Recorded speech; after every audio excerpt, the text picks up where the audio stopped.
Hello guys, இத்தனை நாளா நம்ம உண்மை நினைச்சிட்டு இருக்கக்கூடிய விஷயங்கள் ஒரு பாயிண்ட்ல உண்மை இல்லைன்னு தெரிஞ்சா? Welcome to the fact R myth series part 1. Myth number 1.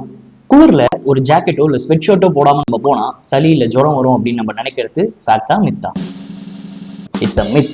உங்களுக்கு சளியோ ஜுரமோ வருதுன்னா அதுக்கு காரணம் வைரஸே தவிர வெதர் கிடையாது. Myth number 2. நம்ம சொடக்கு இருக்கிறதுனால நம்ம ஜாயின்ஸ் லூஸ் ஆயிரண்டோ இல்ல டேமேஜ் ஆயிரண்டோ நம்மள சில நம்பிட்டு இருப்போம். இது ஃபேக்டா மித்தா? இது கண்டிப்பா மித் தான். ஏன் அப்படின்னா நம்ம ஜாயின்ஸ்ல இருக்கக்கூடிய சைனோவில் ஃப்ளூயிட்ல ஏர் பபிள்ஸ் இருக்கும். நம்ம அப்படி நக்கிள்ஸை பாப் பண்றப்போ அது வெடிக்கிற சவுண்டு தான் நமக்கு கேட்குதே தவிர்த்து நம்ம ஜாயின்ஸ்ல எந்த டேமேஜும் ஆகாது. Myth number 3. நீங்க ஷேவிங் ரேசர் யூஸ் பண்றதுனால உங்களோட ஹேர் திக்கராகவும் டார்க்கராகவும் வளரும் அப்படின்னு சொல்லிட்டு நீங்க நம்பிட்டு இருக்கீங்களா? கிடையாது. நம்மளோட hair growth full and full hormones மட்டும் தான் வச்சு டிபெண்ட் ஆயிருக்கே தவிர நம்மளோட ஷேவிங் ரேசரையோ ட்ரிம்மரையோ வச்சு கிடையாது. அடுத்து எந்த மித்தை நம்ம எக்ஸ்போஸ் பண்ணலாம் அப்படின்னு சொல்லிட்டு கமெண்ட் செக்ஷன்ல சொல்லுங்க. இந்த மாதிரி மித்தை நம்பிட்டு இருக்க உங்க ஃப்ரெண்டை டேக் பண்ண மறந்துடாதீங்க. பிளஸ் உங்க ஃப்ரெண்ட்ஸ் அண்ட் ஃபேமிலிக்கு இதை ஷேர் பண்ணுங்க.